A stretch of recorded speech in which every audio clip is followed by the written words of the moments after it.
안녕하십니까. 87연구소 방송 묵계 이상훈입니다. 자, 지난 방송에서 자궁무록 증상과 원인 그리고 무록을 확인하는 방법에 대해서 한번 알아봤습니다. 오늘은 이어서 자궁무록 증상이 잘 생기는 체질과 치료 방법에 대해서 한번 공부해 보겠습니다.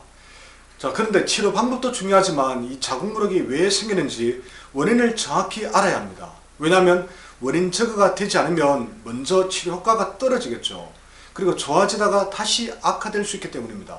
그리고 지난 방송을 보지 못한 분들은 꼭 시청하고 오셨으면 좋겠습니다. 자, 그런데 이 자궁무록은 모든 체질에 균일하게 나타나는 것은 아닙니다. 놀랍게도 더 잘 생기는 체질이 있습니다. 해당되는 체질인 분들은 특히 더 신경을 써야 할 것 같습니다. 아마 지난 방송에서 자궁무록 원인을 살펴본 가운데 벌써 눈치챈 분들이 있을 겁니다. 원인 중에서 스트레스와 감기가 소통되지 못하고 뭉치는 이 감기울결, 그리고 혈 부족의 문제는 이 간이 약한 체질과 가장 깊은 관련이 있습니다. 또한 현대인이 주로 먹는 음식과 삶의 환경 역시 간이 약한 체질이 가장 큰 타격을 받습니다. 이 간경락이 자궁을 지나간다는 점까지 고려한다면 무슨 체질인지 능히 짐작이 가능하겠지요. 바로 태양인 금양체질과 금운체질입니다. 이 중에서도 소화흡수 기능이 더 약하고 스트레스도 더 심하며 간도 가장 약한 체질은 무엇일까요? 바로 가장 강한 순서부터 말씀드리면 폐, 신장, 비위, 간의 장부 구조를 지닌 한태양인 금운체질입니다. 자, 자궁무록 진단을 받고 한약을 드시는 분들도 많을 겁니다. 증상을 잘 고려해서 지은 한약은 당연히 자궁무록 증상을 치료하는데 도움이 될 겁니다. 다만 자궁근종 치료에 단기간 도움이 될 수 있을지는 몰라도 정확한 체질을 고려하지 않는다면 이 장복할 때는 건강이 상할 위험도 없지 않습니다. 그래서 자궁무록 치료 한약에 대해서는 무조건 좋다라고 단정적으로 평가하기는 좀 쉽지 않습니다. 특히 건강식품 중의 하나로 여성에게 좋다는 이 흑염소즙은 한국인의 70% 이상이 맞지 않습니다. 자궁무록 치료에 이런 식품이 좋다는 말만 듣고 섭취하다가는 이 건강이 크게 상할 수 있습니다. 쉽게 판단하고 드실 일은 아닙니다. 본인의 건강과 생명을 두고 도박을 할 수는 없지 않겠습니까? 자, 이번에는 자궁무록 치료와 관련된 내용입니다. 자, 첫 번째, 자궁 부위를 따뜻하게 해야 됩니다.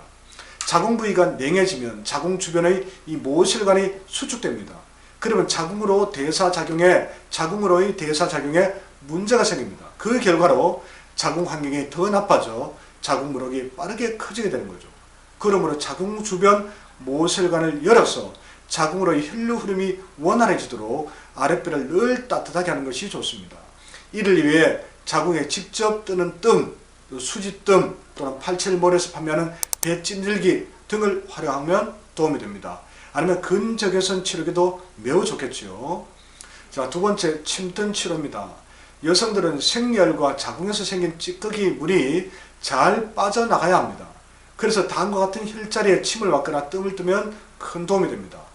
수도혈과 방광의 모혈인 중국혈, 소장의 모혈인 관원혈, 간과 비위와 신장경락이 동시에 지나가는 삼음교혈 등이 자궁 증상을 치료하는 요혈입니다.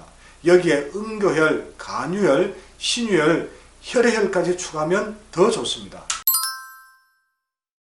자, 이처럼 침과 뜸을 이용해 10cm 정도의 자궁무록이 2개월 만에 완전히 사라진 사례가 있습니다.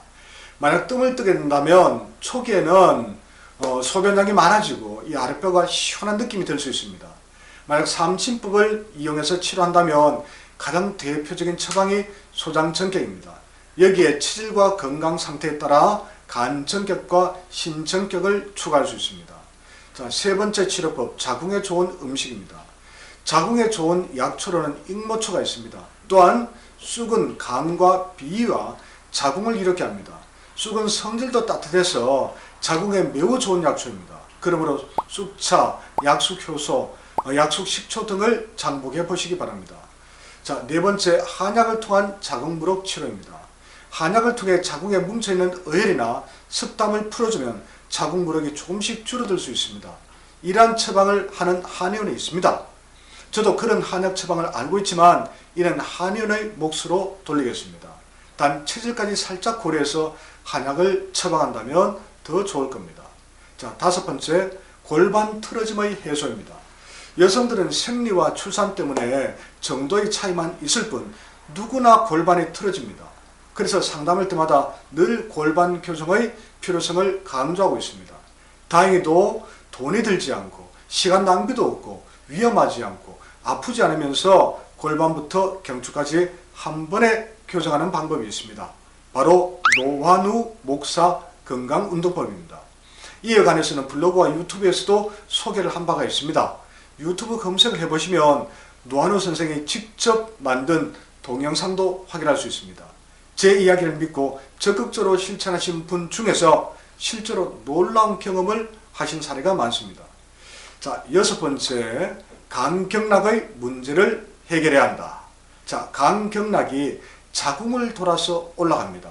그래서 간경락 흐름이 원활하지 않으면 이 자궁 문제가 잘 개선되지 않고 각종 질환에 취약해집니다. 이러한 간이 건강해질 수 있도록 체질식에도 신경을 써야 합니다.